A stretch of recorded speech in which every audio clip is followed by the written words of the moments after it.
Hello friends, 9 अप्रैल की news items देख लेते हैं संडे की।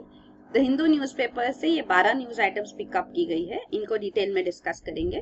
पहली है Delhi Dhaka agree on 22 deals. तो ये इंडिया बांग्लादेश रिलेशंस के ऊपर है। तो prime minister Sheikh Hasina of Bangladesh वो इंडिया में विजिट पे है, तो हमने 22 डील साइन किए। उनमें से जो सिग्निफिकेंट पॉइंट्स है वो है लाइन ऑफ क्रेडिट एक्सटेंड किया गया है, तो इसको भी एलओसी कहते हैं, लाइन ऑफ क्रेडिट मतलब ये लोन दिया गया है।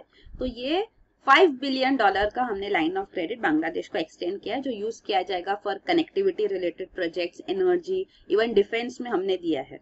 तो 5 बिलियन में से 500 million line of credit defence procurement के लिए, तो बांग्लादेश मिलिट्री फोर्सेस के लिए जो डिफेंस इक्विपमेंट्स बाय किए जाएंगे उसके ऊपर है। Even MOU on defence framework भी साइन किया गया, तो ये भी एक इम्पोर्टेंट डील थी इस विजिट में।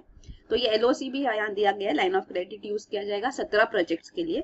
तो project even port upgradation work भी इसमें इन्वॉल्व है। तो ये मोंगला, चित्तगोंग और पायरा पोर्ट्स जो बांग्लादेश में वो अपग्रेड किया जाएगी लाइन ऑफ क्रेडिट से। फिर और एक पॉइंट जो डिस्कस हुई है वो है बीबीआईएन पे। तो हमने बीबीआईएन पहले भी डिस्कस किया है। बांग्लादेश, भूटान, इंडिया, नेपाल, तो ये 4 कंट्रीज का ग्रुपिंग है।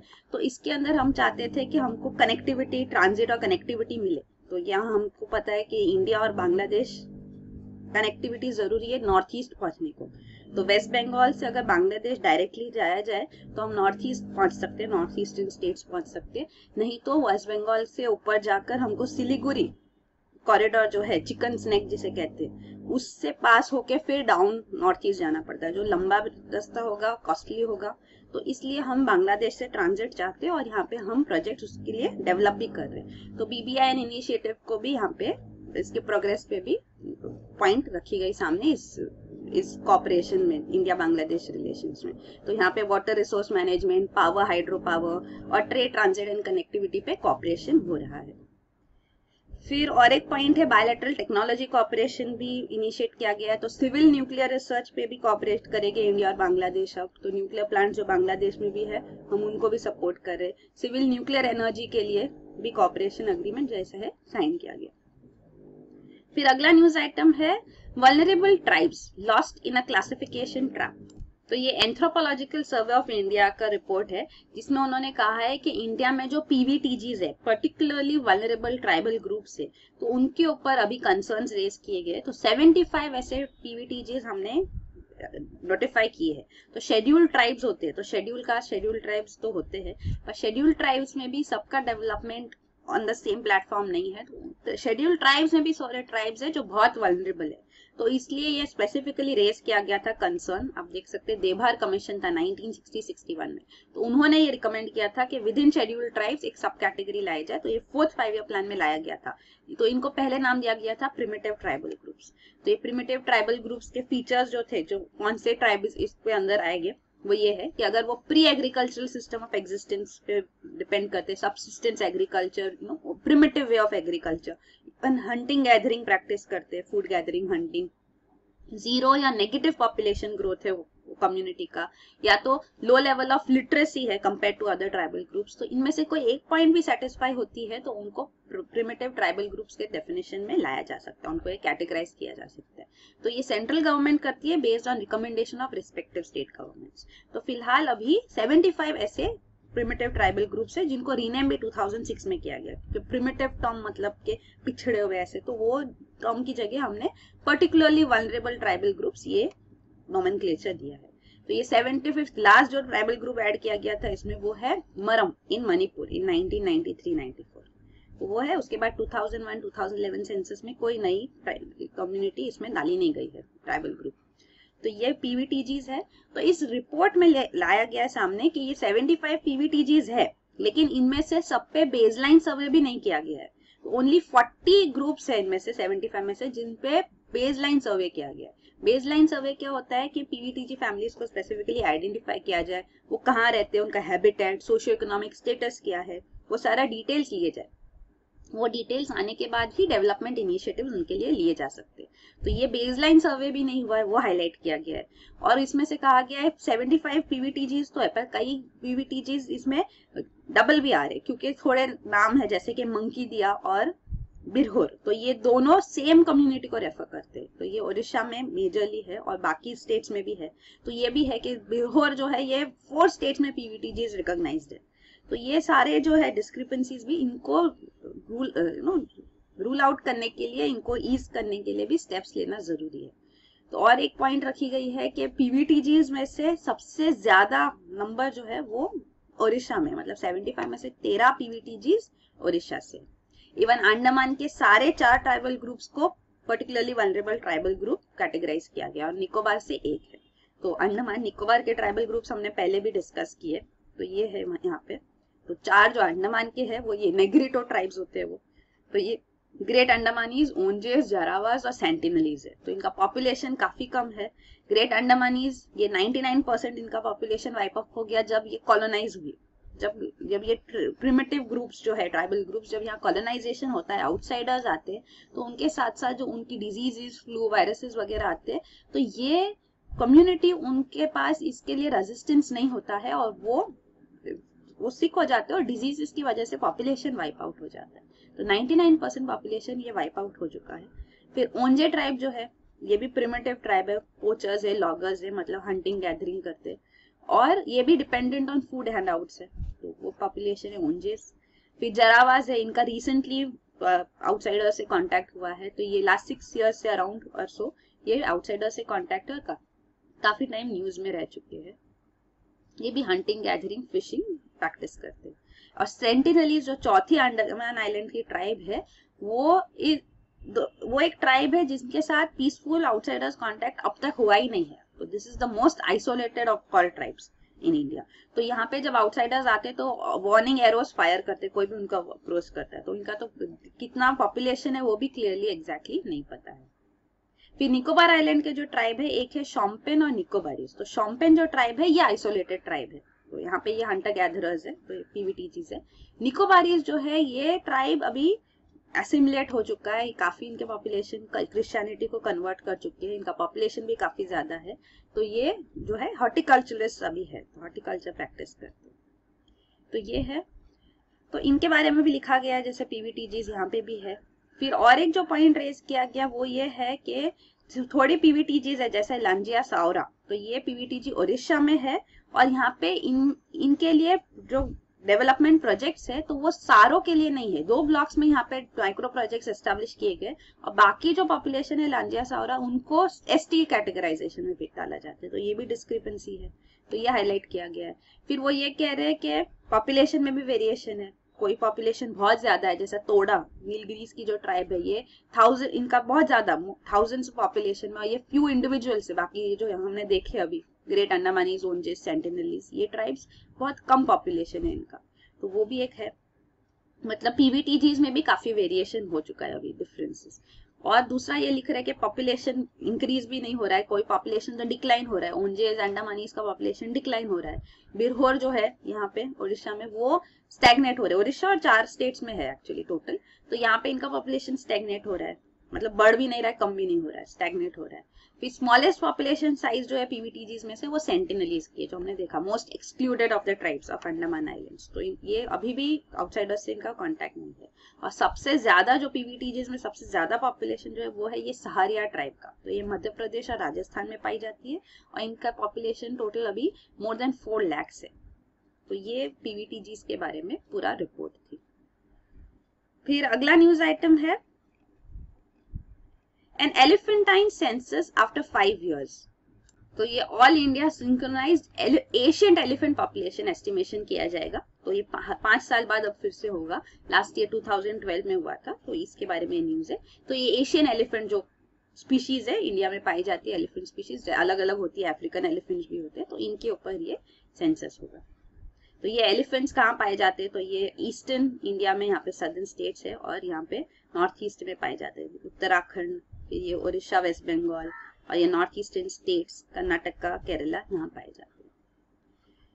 फिर अगला न्यूज आइटम है labour participation rate of India visibly low says world bank study. तो ये वर्ल्ड बैंक का रिपोर्ट है, तो इसमें ये मेंशन किया गया है कि ILO इंटरनेशनल लेबर ऑर्गेनाइजेशन जो FLF रेट देती है, female labour force participation rate, उसमें इंडिया का रैंक काफी पीछे। 131 कंट्रीज में से 121 रैंक है इंडिया का। तो ये 2013 में किया गया था। तो ये female labour force participation rate काफी कम है compare to other Asian nation. South Asian में हम सेकेंड लास्ट है, हमसे पीछे सिर्फ एक नेशन है, वो है पाकिस्तान। इवन अरब वर्ल्ड का जो पार्टिसिपेशन रेट है आप देख सकते हैं, इंडिया का 27% है FLFP रेट, चाइना का 63.9% है, यूएसए भी 56 है, 79.9 नेपाल का है, श्रीलंका का भी हाई है, तो पाकिस्तान का कम है, अरब वर्ल्ड का भी सिर्फ 23.3 है। तो हमारा स्टेटस भी काफी लो है, वो हाईलाइट किया गया है। और वर्ल्ड बैंक रिपोर्ट ये भी कह रही है, रिसेंट रिपोर्ट है 2017 की, तो इसमें ये भी कहा जा रहा है कि female labour force participation rate कम भी हुआ है क्योंकि रूरल एरियाज में ये पार्टिसिपेशन रेट कम हुआ है, तो बिकॉज वहाँ पे इकोनॉमी अभी बेटर है तो फीमेल्स को वर्क करने की जरूरत नहीं पड़ती है। इवन गर्ल्स जो है वो अब एजुकेशन ले रही है तो उनका पार्टिसिपेशन कम हो गया है, तो पॉजिटिव साइड हाईलाइट की गई है। पर फिर भी ओवरऑल अगर देखा जाए तो over the years means education लेने के बाद भी वो फीमेल्स को पार्टिसिपेशन करना चाहिए इकोनॉमिक एक्टिविटीज लेबर फोर्स में, वो जरूरी है। तो वो यहाँ पे इंक्रीज, सिग्निफिकेंट इंक्रीज बहुत इंपॉर्टेंट है। तो ये है। फिर अगला न्यूज आइटम है इंडिया मंगोलिया क्रॉस वर्ड्स। तो ये कोई वॉर नहीं था पर ये जॉइंट मिलिट्री एक्सरसाइज थी जो इंडिया और मंगोलिया के बीच में हुई। इनका नाम दिया गया नोमैडिक एलिफेंट। तो ये एक्सरसाइज मिजोरम में, यहाँ वेरंगटे यहाँ जगह है जहाँ पे काउंटर इंसर्जेंसी जंगल वॉरफेयर स्कूल है इंडियन आर्मी का, वहां पे ये की गई। तो ये इम्पोर्टेंट इसलिए भी है क्योंकि रिसेंटली जो दलाई लामा विजिट हो रही है तवांग में, तो ये फ्यू किलोमीटर्स अवे ही है इन मिजोरम। तो यहाँ पे तवांग अरुणाचल प्रदेश में, तो यहाँ पे चाइना प्रोटेस्ट कर रहे हैं कि दलाई लामा तवांग को विजिट ना करे, ये डिस्प्यूटेड एरिया है अकॉर्डिंग टू चाइना। वो कहते हैं तवांग तिब्बत का पार्ट है इसलिए अब चाइना का पार्ट है, तो वो कंसर्न्स रेज किए जा रहे हैं। और दलाई लामा को वो एक सेपरेटिस्ट लीडर कैटेगराइज करते हैं। तो जब दलाई लामा दिसंबर 2016 में मंगोलिया में विजिट कर रहे थे, मंगोलिया एक नेशन है बिटवीन चाइना एंड रशिया, तो दो मेजर जो उनकी बाउंड्रीज है चाइना और रशिया के साथ है मंगोलिया की। तो यहाँ पे जब उन्होंने विजिट किया था दिसंबर 2016 में दलाई लामा, तो तब चाइना ने फिर से प्रोटेस्ट रेज किया था कि इनका विजिट नहीं अलाउ किया जाए। पर मंगोलिया ने कहा कि ये कोई ऑफिशियल पॉलिटिकल विजिट नहीं है, रिलीजियस विजिट है, हम इसके ऊपर स्टेप्स नहीं ले सकते। तो इसीलिए चाइना ने इसके रिएक्शन में, जो मंगोलिया जो एक लैंडलॉक्ड कंट्री है, तो ये चाइना पे काफी डिपेंडेंट है, यहाँ पे ट्रेड गुड्स ट्रांजिट काफी होता है, तो ट्रांजिट टैरिफ्स चाइना ने काफी हाइक कर लिए, जिसकी वजह से मंगोलिया को एसेंशियल कमोडिटीज के लिए भी दिक्कत आई। तब उन्होंने इंडिया से हेल्प लिया था। तो इंडिया मंगोलिया रिलेशंस इस पर्सपेक्टिव से भी इम्पोर्टेंट है। तो वही है, फिलहाल भी चाइना कहती है कि दलाई लामा अब नेक्स्ट कौन अपॉइंट होगा, वो चाइना कहती है कि वो चाइना में ही बॉर्न होना चाहिए। तो दलाई लामा कह रहे ये चाइना डिसाइड नहीं कर सकती, ये फॉलोअर्स डिसाइड करेंगे कि वो चाइना में बॉर्न होगा, क्या वो एक वुमन होगी सक्सेसर। और वो दलाई लामा ये भी कह रहे कि चाइना पहले अपनी थ्योरी ऑफ रीबर्थ को क्लैरिफाई कर दे कि क्या वो बिलीव कर दे, क्योंकि China is not suppose to be religious country as such, तो रिलीजन पे उनका एम्फेसिस नहीं है। तो दलाई लामा वही कह रहे कि यह इंटरफेरेंस एक्सेप्टेबल नहीं है। पर Dalai Lama is the leader in Tibet, तो रिलीजियस लीडर है, तो उनको पॉलिटिकल भी क्लाउट है उनका वहां पे तिब्बत में, तो इसीलिए ये कॉन्फ्लिक्ट है। फिर अगला न्यूज आइटम है the lowdown on sharing of Teesta waters. तो ये तीस्ता रिवर जो है ये हिमालयाज में ओरिजिनेट होती है इन सिक्किम, फिर सिक्किम से फ्लो होके वेस्ट बंगाल जाती है और फिर ब्रह्मपुत्र के साथ ज्वाइन हो जाती है, जमुना कहा जाता है ब्रह्मपुत्र को बांग्लादेश में। तो यहाँ पे इंडिया और बांग्लादेश का ट्रीटी बांग्लादेश चाहती है हो ऑन तीस्ता वाटर शेयरिंग, पर इसमें state government, West Bengal state government के कंसर्न है। तो 2011 में under former prime minister of India Manmohan Singh जब यहाँ पे डील होने के भी स्टेप्स लिए जा रहे थे, तब waste Bengal chief minister Mamata Banerjee ने इसको एक्सेप्ट नहीं किया और इस वजह से ये डील नहीं हो पाई। तो अब वही क्वेश्चंस रेज किए जा रहे हैं। बांग्लादेश कहती है जैसे गंगा वाटर ट्रीटी है 1996 की, वैसे तीस्ता वाटर शेयरिंग ट्रीटी भी हो कि इक्विटेबल शेयर हो। इक्विटेबल शेयर भी हम चाहते हैं कि अराउंड 42.5% जो है वो बांग्लादेश को जाए, ऐसे इंडिया को जाए, और सिर्फ 37.5% बांग्लादेश चाहती है उनको मिले ड्यूरिंग द लीन सीजन। तो तीस्ता रिवर ऐसी है कि Teesta during the monsoon season वहां पे काफी ज्यादा वाटर होता है, तो फ्लड्स हो जाते हैं मानसून में, और ड्राई सीजन में इतना कम पानी हो जाता है कि ड्रॉट लाइक सिचुएशन हो जाती है। तो वाटर शेयरिंग इंपॉर्टेंट होता है ड्यूरिंग लीन सीजन। तो यहाँ पे वही पॉइंट रेस किया जा रहा है। पर waste Bengal chief minister Mamata Banerjee कहती है कि तीस्ता बेसिन जो है यहाँ पे काफी ग्लेशियर्स जो है वो रिट्रीट हो रहे बिकॉज ऑफ ग्लोबल वार्मिंग। तो कह रहे ग्लोबल वार्मिंग को ब्लेम किया जा रहा है कि उस वजह से अब काफी अनसर्टेनिटी हो गई है, तो हम इसको तीस्ता वाटर शेयरिंग अभी नहीं कर सकते, वो हमारे स्टेट को ड्रास्टिकली अफेक्ट होगा। और इंडिया बांग्लादेश ट्रीटी इस सब्जेक्ट पे नहीं हो सकती क्योंकि वाटर है वो स्टेट सब्जेक्ट है। तो वेस्ट बंगाल चीफ मिनिस्टर का पॉइंट सेंट्रल गवर्नमेंट भी साइड स्टेप नहीं कर सकती, तो ये यहाँ पे पॉइंट है। तो और एक सजेशन जो है, ये बांग्लादेशी हाइड्रोलॉजिस्ट है, वो कह रहे हैं कि इसका सोल्यूशन ये है कि जायंट आर्टिफिशियल रिजर्वायर्स बनाए जाए, कंस्ट्रक्ट किए जाए, तो मानसून वाटर इसमें स्टोर किया जाए जो लीन सीजन में यूज किया जा सकता है। तो अगर टेक्नोलॉजी है जो यूज की जा सकती है फॉर दिस पर्पस, तो यहाँ पे वो कह रहे हैं कि ये इंडिया में ही पॉसिबल है कि ऐसे रिजर्वायर्स बनाए जाए, क्योंकि वहाँ पे माउंटेन इंड्यूस्ड साइट्स है, हिली रीजन है, जो बांग्लादेश प्लेन्स है, तो वहाँ पे ये नहीं हो पाएगा। तो वही वो एक सोल्यूशन दे रहे तीस्ता वाटर शेयरिंग पे, यूटिलाइजिंग तीस्ता वाटर। फिर अगला न्यूज आइटम है IISc डिजाइन्स अ नोवेल ग्राफीन इलेक्ट्रिकल कंडक्टर। तो ये IISc के साइंटिस्ट से इन्होंने ग्राफीन यूज करके इलेक्ट्रिकल कंडक्टर बनाया। तो ग्राफीन क्या होता है आपको पता होना चाहिए। ये graphene is 1 atom thick layer of carbon, तो कार्बन एटम्स है और ये 1 एटम थिक ही है, मतलब बहुत अल्ट्रा थिन है, सिर्फ एक एटम इसकी थिकनेस है। तो ये अरेंज किए जाते हैं ऐसे लेक्टाइस में, तो ये हनीकॉम लेक्टाइस स्ट्रक्चर होता है इनका, तो इसको ग्राफीन कहते हैं। ये ग्राफीन डिस्कवर हुआ था 2004 में, तो ये यूके के यूनिवर्सिटी ऑफ मैनचेस्टर के फिजिसिस्ट थे जिन्होंने ये डिस्कवर किया। तो ये इसका बेनिफिट ये है कि ये स्टेज पे ग्राफीन, इसके अंदर स्पेसिफिक जो कैरेक्टरिस्टिक्स होती है, इसके पास remarkable conductive and resilient properties है। तो कंडक्टिविटी काफी, इलेक्ट्रिकल कंडक्शन काफी इंक्रीज हो जाता है और रेजिलिएंट हो जाता है ये मटेरियल एट दिस स्केल। तो ये है ग्राफीन है। तो ग्राफीन इज कार्बन ओनली, तो अगर ज्यादा लेयर्स हो जाएगी ग्राफीन के तो ग्रेफाइट बन जाता है, जो पेंसिल्स में भी जैसे यूज किया जाता है लेड, तो वो ये ग्राफीन मटेरियल है। इसके लिए नोबेल प्राइज इन फिजिक्स भी मिल चुका है 2010 में ये फिजिसिस्ट को। तो ये ग्राफीन को अब इधर से कंडक्ट करने के लिए, करंट कंडक्ट करने के लिए स्टेप्स लिए जा रहे हैं, काफी रिसर्च हो रहे हैं ऑल ओवर। तो इसके ऊपर अब इंडिया में जो रिसर्चर्स है IISc के, इन्होंने यहाँ पे ये कंडक्ट ऑफ करंट किया। तो ये जिगजैग एजेस जो है, तो ये लैक्टाइस है तो ये जिगजैग एजेस होते हैं, तो ये जिगजैग एजेस से इन्होंने करंट कंडक्ट किया। तो यहाँ पे जब ये करंट कंडक्ट होता है तो with minimal resistance, actually no resistance से ये करंट फ्लो हो सकता है। तो it allows flow of charge without any resistance at room temperature. तो ये इन्होंने कैसे किया कि मतलब करंट यहाँ बीच के पार्ट से ना फ्लो हो, सेंट्रल पार्ट से ना फ्लो हो, तो उसके लिए स्टेप्स लिए गए जिससे ये पॉसिबल हुआ। तो उन्होंने कहा हमने बल्क ऑफ ग्राफीन को बहुत नैरो कर दिया, तो इस वजह से वो बीच में हाईली रेजिस्टिव हो गया और करंट फिर सिर्फ एजेस से ही फ्लो होने लगा। तो ये उन्होंने डिस्कवर किया। तो ये इसके लिए कंडक्टर बनाया जाएगा और काफी एप्लीकेशन है ग्राफीन मटेरियल के, तो उनकी कैरेक्टरिस्टिक्स की वजह से काफी सारे इसके एप्लीकेशन है। ट्रांसपेरेंट इलेक्ट्रोड्स बन सकते हैं, प्रिंटेबल इंक ग्राफीन से बन सकती है। तो ये सारे इधर सेमीकंडक्टर्स में ऑफकोर्स यूज किए जाते हैं। In advanced computing major role है ग्राफीन का, तो वो है ये।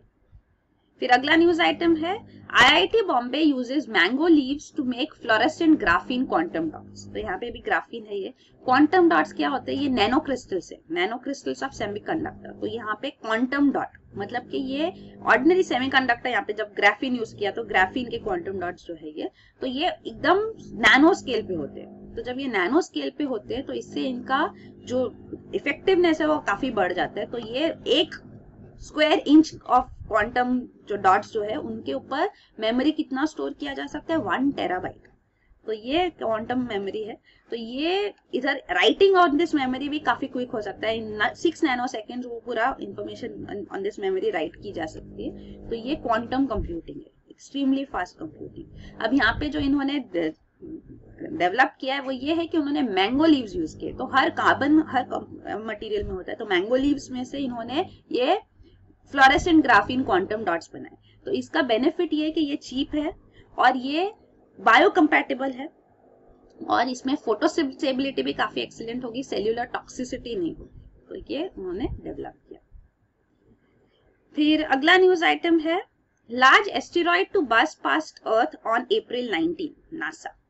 तो ये J025 करके एस्टेरॉइड है। तो ये 2014 में डिटेक्ट किया गया था। तो अब ये अर्थ से फ्लाई पास्ट होने वाला है 19 अप्रैल को, पर इतना पास भी नहीं होगा। ये मून का अर्थ का बीच का जो डिस्टेंस है उसके 4 गुना ज्यादा डिस्टेंस पे होगा, बट काफी क्लोज माना गया फ्रॉम स्पेस टर्मिनोलॉजीज। तो ये डिस्टेंस काफी कम है वो हिसाब से। तो एस्टेरॉइड की साइज है ये अराउंड 650 मीटर साइज का एस्टेरॉइड है। तो ये ट्वाइस एज रिफ्लेक्टिव है मून से और इसको ऑफकोर्स टेलीस्कोप से ही आप देख सकोगे। तो ये एस्टेरॉइड में पास होगा और 19 अप्रैल को एक कॉमेट पैन स्टार्स ये भी क्लोजेस्ट अप्रोच करेगा अर्थ को, तो ये भी अराउंड 175 मिलियन किलोमीटर दूर होगा। तो ये एस्टेरॉइड्स क्या होते हैं, कॉमेट्स क्या होते हैं। एस्टेरॉइड बेल्ट हमने पहले भी डिस्कस किया है, बिटवीन मार्स एंड जुपिटर, ये दो प्लैनेट्स के बीच में यहाँ पे एस्टेरॉइड्स पाए जाते हैं। मीटियोर्स भी एक टर्म होता है। तो मीटियोराइट क्या होते हैं, मीटियोराइट जब वो मीटियोराइट हिट करता है अर्थ को तो उसको मीटियोराइट कहा जाता है। मीटियोराइट क्या होता है, चंक ऑफ रॉक डस्ट जो स्पेस में है, तो उसको मीटियोराइट कहा जाता है। और मीटियोर शावर्स कब होते हैं, जब मीटियोराइट एक्चुअली अर्थ को हिट नहीं कर पाता, but with in the earth atmosphere, जब वो अर्थ एटमॉस्फेयर में अप्रोच आता है तो हीट जो जनरेट होती है फ्रिक्शन की वजह से, उसमें वो बर्न हो जाता है। तो जो मीटियोर शावर्स जो होते हैं, लाइट होती है स्काई में, उसको मीटियोर कहते हैं। तो मीटियोराइट जब वो इसको विथस्टैंड करके अर्थ पे स्ट्राइक करे तो उसको मीटियोराइट कहा जाता है। और एस्टेरॉइड्स जो होते हैं ये सन को रिवॉल्व करते हैं, और ये बहुत स्मॉल भी हो सकते हैं, बड़े भी हो सकते हैं। काफी सारे एस्टेरॉइड बेल्ट पूरा है बिटवीन मार्स एंड जुपिटर। तो यहाँ से एक तो ड्वार्फ प्लैनेट भी माना गया सीरीज, तो यहाँ पे वो ऐसे अलग अलग साइज के, डायमेंशंस के एस्टेरॉइड्स होते हैं। फिर अगला है कॉमेट्स। तो कॉमेट्स क्या होते हैं, कॉमेट्स बहुत दूर है, कॉमेट्स भी सन को रिवॉल्व करते हैं, part of the solar system. तो ये बियॉन्ड द फ्रॉस्ट लाइन है, मतलब ये बहुत आइसी होते हैं। तो ये इसको डर्टी स्नोबॉल्स कहा जाता है, मतलब इसमें डर्ट, डस्ट, मतलब एक्चुअली डस्ट और आइसी स्नो मिक्स्ड होता है। तो ये कॉमेट्स होते हैं। हर कॉमेट को टेल नहीं होती है, जो काफी दूर होते हैं कॉमेट्स उनको कोई टेल नहीं होती, पर जो एकदम सन के पास आते हैं तब इनकी टेल ग्रो होती है। जितना पास होते हैं सन के उतना ज्यादा ये टेल लंबी होती है। और दो टेल्स होते हैं, एक है डस्ट टेल और एक है आयन टेल। तो ये डस्ट टेल जो है ये रेडिएशन प्रेशर की वजह से जो डस्ट पार्टिकल्स फ्री होते हैं कॉमेट से, वो ये टेल बनती है, उसको डस्ट टेल कहते हैं। और आयन टेल जो ये आयन्स होते हैं कॉमेट पे, वो सोलर विंड और सन मैग्नेटिक फील्ड के साथ इंटरेक्ट करके उनकी वजह से ये आयन टेल बनती है। तो हर टेल हमेशा सन से दूर होगी, क्योंकि जो प्रेशर आता है सन से उसकी वजह से ये टेल्स बनती है। तो ये यहाँ पे दिखाया गया है। फिर अगला न्यूज आइटम है व्हाट इज सबडक्शन। तो ये जनरली संडेज को कवर किया जाता है कोई भी टॉपिक, तो ये सबडक्शन पे राइट अप है। तो ये सबडक्शन जो है ये जियोलॉजिकल प्रोसेस है। तो जो कन्वर्जेंट बाउंड्रीज होती है प्लेट टेक्टोनिक्स पे, वहां पे ये सबडक्शन होता है। तो प्लेट टेक्टोनिक्स क्या होती है वो भी आपको पता होना चाहिए। तो ये अर्थ जो है, अर्थ के ऊपर जो सरफेस ऑफ द अर्थ है, तो क्रस्ट मेंटल कोर है जिससे अर्थ बना हुआ है, पर लिथोस्फीयर जो टॉप मोस्ट सॉलिड लेयर है, तो क्रस्ट और अपर मैंटल मिलके लिथोस्फीयर कहा जाता है। तो ये सॉलिड पार्ट है। उसके नीचे एक लेयर है एस्थेनोस्फीयर, तो ये प्लास्टिक स्टेट में होता है, मोल्टन स्टेट में। तो इसके ऊपर जो लिथोस्फीयर है वो मूव कर सकता है, फ्लोट कर सकता है जैसे। तो ये लिथोस्फीयर जो है वो काफी सारे प्लेट्स को ज्वाइन करके बनाया गया है जैसे ये। तो ये सारे प्लेट्स है अलग अलग, तो ये प्लेट बाउंड्रीज होती है, तो इसको टेक्टोनिक प्लेट्स कहते हैं। तो प्लेट टेक्टोनिक्स जो पूरा है इसके बारे में कि ये जो प्लेट्स है ये मूव हो रही है। तो थोड़ी प्लेट्स है वो दोनों पास मूव होती है, तो पास मूव होती है तो कोलाइड होगी, तो वो है। थोड़ी प्लेट्स दूर जाती है तो कन्वर्जेंट बाउंड्रीज होती है, डाइवर्जेंट बाउंड्रीज होती है जब दूर जाती है। तो ऐसे करके अलग अलग टाइप की बाउंड्रीज बनती है। एक इवन स्लाइड थ्रू भी कर सकते हैं। तो ये 3 टाइप्स के इंटरेक्शंस हो सकते हैं प्लेट टेक्टोनिक्स में। तो ये सबडक्शन, जब कन्वर्ज होते हैं तो सबडक्शन होता है कन्वर्जेंट बाउंड्रीज पे, क्योंकि एक जो बाउंड्री है एक यहाँ पे नीचे चली जाती है। तो जनरली जब कॉन्टिनेंटल क्रस्ट और ओशनिक क्रस्ट के बीच में कन्वर्जेंस हो रहा है तो ओशनिक क्रस्ट नीचे चला जाएगा, तो इसको सबडक्शन कहते हैं। तो ये सबडक्शन जोन्स होते हैं जहाँ पे ये होता है। तो ये सबडक्शन जोन्स पैसिफिक ओशन के ऑल अराउंड है। तो ये पैसिफिक ओशन के अराउंड आपको पैसिफिक रिंग ऑफ फायर भी पता होना चाहिए। तो ये है जैसे ये पैसिफिक प्लेट है, तो ये पैसिफिक रिंग ऑफ फायर कहा जाता है। ये यूएस, कनाडा और ये जापान वगैरह, इंडोनेशिया यहाँ पे। तो ये पैसिफिक रिंग ऑफ फायर में यहाँ पे सबडक्शन जोन भी है ये, प्लस ये पैसिफिक रिंग ऑफ फायर है, यहाँ पे अर्थक्वेक्स भी काफी होते हैं। तो ये प्लेट बाउंड्रीज पे ये सारा होगा, अर्थक्वेक्स भी हो गया और वॉल्केनिक इरप्शंस भी यहाँ काफी होते हैं, इसीलिए उसको ये रिंग ऑफ फायर कहा जाता है। तो ये प्लेट टेक्टोनिक्स के बारे में है। तो यहाँ पे सबडक्शन की वजह से वॉल्केनिक आर्क्स भी फॉर्म होते हैं। तो ये सब ज्यादा जो है जियोलॉजिकल इवेंट्स ड्रामेटिक यहाँ पे ही होते हैं इस रीजन में। तो ये इस बारे में है। तो ये है India Sri Lanka to develop Trincomalee oil tank farm. तो ये इंडिया और श्रीलंका के बीच में अब cooperation agreement in principle agree हुआ है कि ट्रिनकोमाली, तो ट्रिनकोमाली एक पोर्ट है यहाँ पे श्रीलंका में। तो ये आपको पता होगा, हम्बन तोता भी एक पोर्ट है। तो ये चाइना डेवलप कर रहा है और यहाँ पे वो रीजन भी अक्वायर किया उन्होंने, स्टेप्स लिए जा रहे हैं लैंड एक्विजिशन पे। श्रीलंका में भी काफी प्रोटेस्ट हो रहे हैं। तो यहाँ पे चाइना इवन इंडस्ट्रियल कॉरिडोर, ऐसे इंडस्ट्रियल बेस पार्क बनाने के स्टेप्स ले रहे, तो उसके ऊपर प्रोटेस्ट चल रहे। और श्रीलंका चाहती है कि वो ऐसा ना लगे कि श्रीलंका चाइना को एक आउटपोस्ट दे रहा है, तो वो चाहती है कि त्रिनकोमाली पोर्ट ये इंडिया डेवलप करे। पर इंडिया ने कहा है हम कीन नहीं है कि पोर्ट डेवलप करे, क्योंकि इतना सारा इन्वेस्टमेंट होगा और उसका रिजल्ट जो है वो काफी टाइम के बाद होगी, तो वो इंडिया ने इधर काफी इंटरेस्ट नहीं बताया है। तो और यहाँ पे डेवलपमेंट अब जो हुई है वो ये है कि यहाँ पे जो यहाँ त्रिनकोमाली पोर्ट के पास यहाँ अराउंड 99 स्टोरेज टैंक्स है, तो ऑयल टैंक फार्म है पूरा ये ट्रिनकोमाली में, जो वर्ल्ड वॉर एरा का है। तो ये ब्रिटिशर्स ने यहाँ पे बनाया था। तो उसमें से जो 15 स्टोरेज टैंक्स है वो ऑलरेडी इंडियन ऑयल कॉर्पोरेशन की सब्सिडियरी यहाँ पे बंकरिंग ऑपरेशंस कर रहे हैं, उनको रन कर रहे हैं। तो श्रीलंका चाहती है 10 और यहाँ पे सिलोन पेट्रोलियम कॉर्पोरेशन के पास रहे, और बाकी वो चाहते हैं कि इंडिया को वो हैंड ओवर करे। इसके लिए डील वो फाइनलाइज होगी, ये एक्सपेक्टेड है जब prime minister Narendra Modi visit करेंगे श्रीलंका को इन मई। तो इस बारे में ये है। फिर अगला न्यूज आइटम है protein that boosts vaccine efficacy found. तो ये लास्ट न्यूज आइटम है। तो ये प्रोटीन एक डिस्कवर किया गया है, ये बैक्टीरिया के ऊपर पाया जाता है। ये एक्सटीरियर ऑफ बैक्टीरिया जो है इसके ऊपर ये नीसेरिया मेनिंजिडिस, तो ये नाम ऑफकोर्स इंपॉर्टेंट नहीं है, पर ये एक रिसर्च में ये पता चला है कि इसमें जो बैक्टीरिया के ऊपर ये प्रोटीन है POR-B, तो इसकी एक यूनिक कैरेक्टरिस्टिक है कि ये जो एंटीबॉडीज है प्रोडक्शन उनको भी इंक्रीज करता है, और ये जो टी सेल्स होते हैं, तो टी सेल्स डायरेक्टली हेल्प करते हैं जो डिजीज है उसको टैकल करने के लिए, तो टी सेल्स को भी ये स्टिमुलेट करता है।